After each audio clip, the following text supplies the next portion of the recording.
শুভ সকাল বন্ধুরা, আমি মানু আবার চলে এসেছি একটা নতুন ব্লগ নিয়ে তোমাদের সঙ্গে আড্ডা দিতে। আজকে সকাল সকাল উঠে পড়েছি। অনেক দিন পর আজকে প্ল্যান করেছি শ্যামনগরের কালী মন্দিরে পুজো দিয়ে আসবো। ফ্রেশ হয়ে চা বসিয়ে দিয়েছি। আজকে আমি আর বরমশাই খাবো। দাদাভাই কাজে বেরিয়ে গেছে, তো দাদাভাইকে আর দেওয়া হয়নি। যেহেতু আজকে বরমশাইয়ের ছুটি, তো একটু লেট করেই উঠেছি ঘুম থেকে, তো সেই আর কি, দাদা বেরিয়ে গেছে কাজে। সকালই চা খেয়ে রেডি হয়ে বেরিয়ে পড়েছি ব্যারাকপুরের উদ্দেশ্যে। আসলে ওখান থেকে মায়ের সঙ্গে যাব শ্যামনগরে। যেহেতু 2 দিনের জন্য যাচ্ছি, তো লাগেজপত্র তো নেইনি, বেরিয়ে পড়েছি। ব্যাগপত্র রেখেই মায়ের সঙ্গে বেরিয়ে পড়লাম শ্যামনগরের জন্য। যাই হোক, মায়ের সঙ্গে গল্প করতে করতে যাচ্ছিলাম।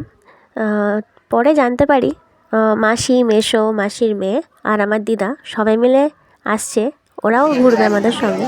যাই হোক, গল্প করতে করতে পৌঁছে গেলাম শ্যামনগরে। টেডি বিয়ারের দোকানে গিয়ে তো আটকেই গেছিলাম। এত সুন্দর সুন্দর জিনিসগুলো আমার দেখতে খুব ভালো লাগছিল। তো কিছুক্ষণ দাঁড়িয়ে দেখলাম জিনিসগুলো, তারপরে মন্দিরের দিকে গেলাম।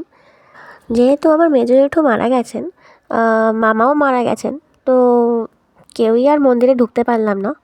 বাইরে থেকে দেখেই মন শান্তি করলাম আর কি।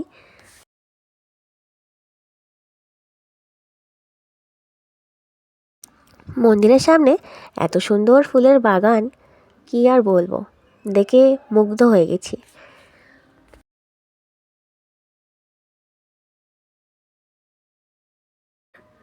যাই হোক, মায়ের মন্দির দর্শন করে তারপরে চলে এসেছিলাম গঙ্গার ঘাটে। এখানে সূর্যাস্তটা দেখতে আমার বিশাল ভালো লাগে। যাই হোক, গঙ্গার ঘাটে কিছুক্ষণ থেকে তারপরে মন্দিরের পাশেই আর কি ছোটোখাটো বইমেলা হচ্ছিল, তো সেখানে ঘুরছিলাম। ঘোরার পরে আরুষ আর আবির দুজনেই খুব বায়না করছিল যে ভালো দিদার বাড়ি যাব। তো সেই আর কি, যা বলা তাই কাজ, একটু মাসির বাড়ি ঘুরে টুরে রাত্রেবেলায় চলে গেছিলাম মায়ের বাড়ি। তো আজকের মতন টাটা, দেখা হবে আবার আর একটা ভ্লগে।